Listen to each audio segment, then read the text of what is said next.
घाटी सभ्यता। सिंधु घाटी सभ्यता क्या है?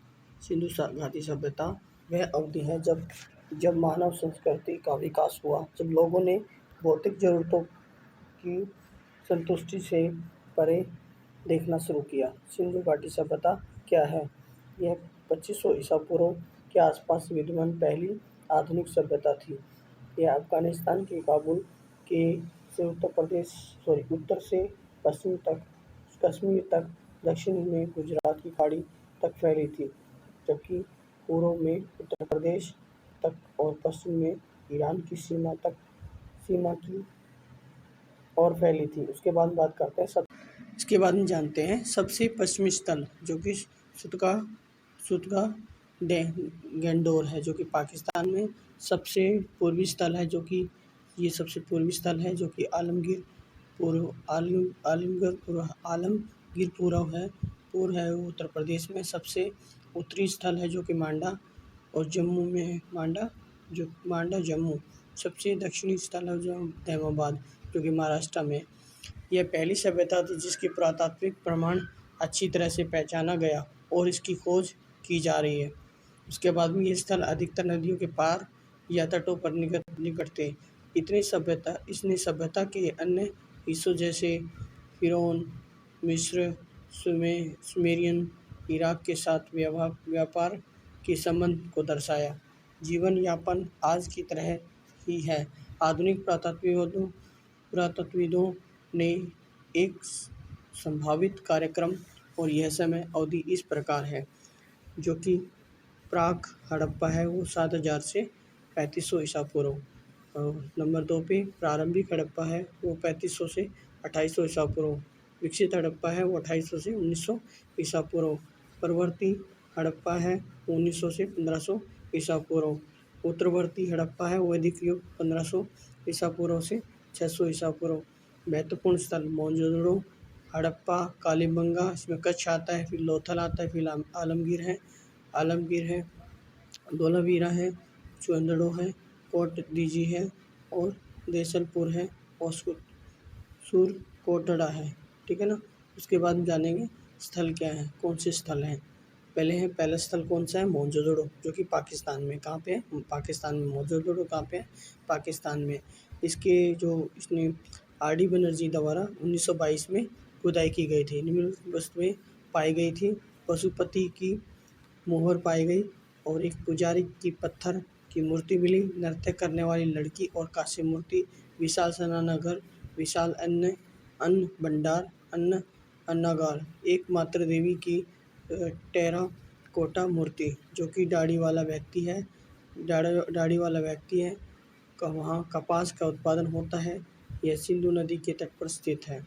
अब बात करते हैं हड़प्पा, जो कि पाकिस्तान का पंजाब क्षेत्र है। 1921 से 1923 में दयाराम सैनी द्वारा खुदाई की गई थी। जो वस्तु पाई गई इसमें कब्रिस्तान, जिसे लोकप्रिय रूप से R37, जो कि सावधान कहा जाता है। ताबूत, जो कि सावधान है। छोटे कमरों वाले अनाज के भंडार। इस दफनाने में बच्चों के सिर ऐसे पाए गए जैसे कि इसकी खोपड़ी में छेद था। इसकी जो महत्वपूर्ण को लेकर बोध चल रहा है वह यह रावी नदी के तट पर है। देखो हड़प्पा वो कौन सी नदी के तट पर है? रावी नदी के तट पर। ये मोस्ट इम्पोर्टेंट क्वेश्चन आते हैं यहाँ से। उसके बाद बात करते हैं कालीबंगा, जो कि राजस्थान में। कालीबंगा कहाँ पे है? राजस्थान में। 1961 में बीबी लाल द्वारा खुदाई की गई थी। देखो कालीबंगा कहाँ पे? राजस्थान में। 1961 में बीबी लाल द्वारा खुदाई की गई।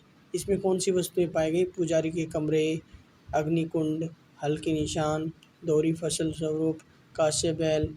यह घग्गर नदी के तट पर स्थित है। कौन सी नदी है? घग्गर नदी है। प्राचीन सरस्वती नदी के नाम से भी जाना जाता है। घग्गर नदी को किस नाम से जाना जाता है? प्राचीन सरस्वती नदी के नाम पे जाना जाता है। लोथल कहाँ पे है? गुजरात में है। लोथल कहाँ पे है? गुजरात में। 1954 में S.R. राव द्वारा खुदाई की गई थी। कौन सी वस्तुएं पाई गई? जुड़वा दफन, शवमिला, हल्का टेराकोटा प्रतिरूप। भारत का मैनचेस्टर सबसे अधिक फसल उत्पादक। यह साबरमती नदी की सहायक नदी है। कौन सी नदी है? साबरमती की सहायक नदी। गाओ नदी के पास स्थित है।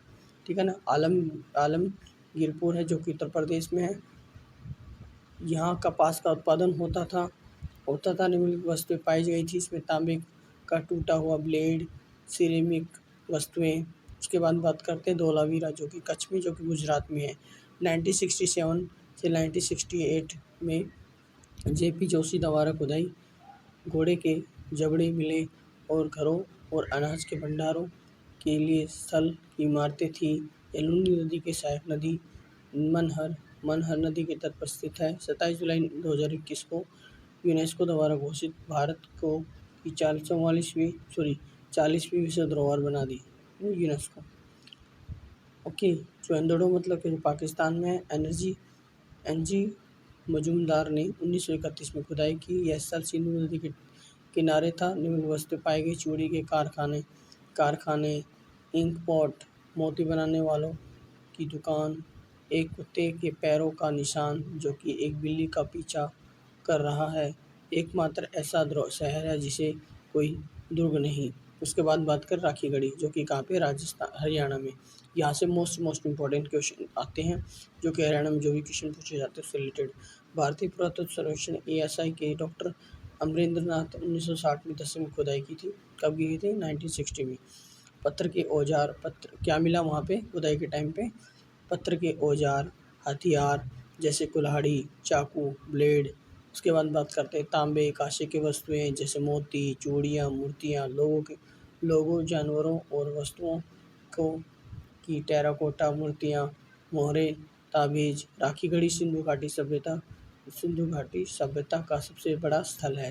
राखीगढ़ी है वो सिंधु घाटी का सबसे बड़ा स्थल है। यह नदी कौन सी है? प्राचीन सरस्वती नदी के किनारे, मतलब क्या है कि जो सरस्वती नदी है उस प्रणाली का हिस्सा मानी जाती है।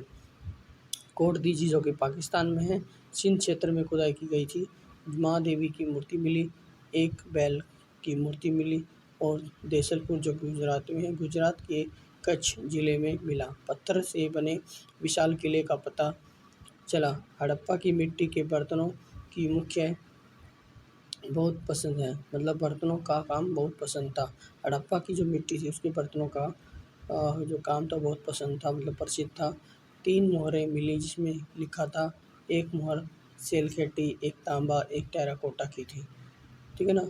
सुरकोटड़ा मतलब क्या था? 1967 से 1968 में जीपी जोशी ने खुदाई की थी। यह कच्छ गुजरात का एक तटीय स्थल है। कौन सा है? कच्छ का दूसरा स्थल है। ये व्यापार बंदरगाह था। ठीक है ना। वास्तुकला, नगर नियोजन, सड़कें या आयताकार ग्रिड पैटर्न योजना से सड़कें समकोण पर काटती थी। ठीक है ना। बड़ी ग्रिड सड़क की छोटी छोटी सड़कों में विभाजित किया गया था जो कि छोटी छोटी गलियों से जुड़ी हुई थी।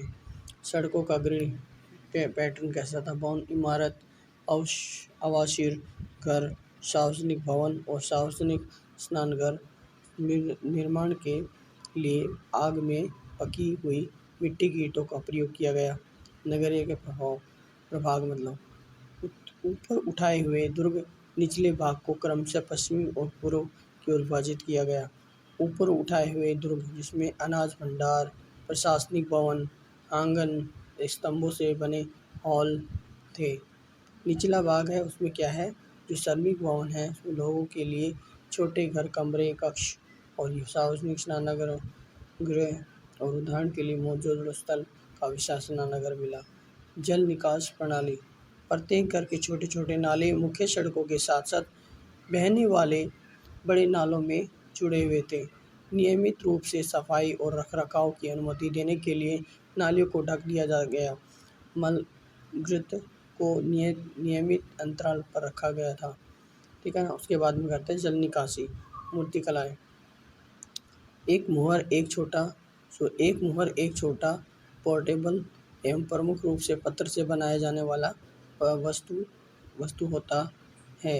इसे हड्डी या हाथी दांत या धातु या विभिन्न कृत्रिम माटियों जैसे अन्य सामग्री में भी पाया जाता है। इसमें प्रतीक उत्कीर्ण किए गए थे। इसमें सामान्य रूप से इसे छिद्रित किया गया ताकि इसे लटकाया जा सके। मुहर सेलखेटी से बने थे, जो कि नदी के तल में पाया जाने वाला एक नरम पत्थर था। तांबे, सोने, कंकड़, हाथी के दांत और टेराकोटा से बनी मोहरें भी पाई गई। ठीक है ना। आकार वर्गाकार, वर्गाकार, त्रिकोणीय और यातायात और गोलाकार।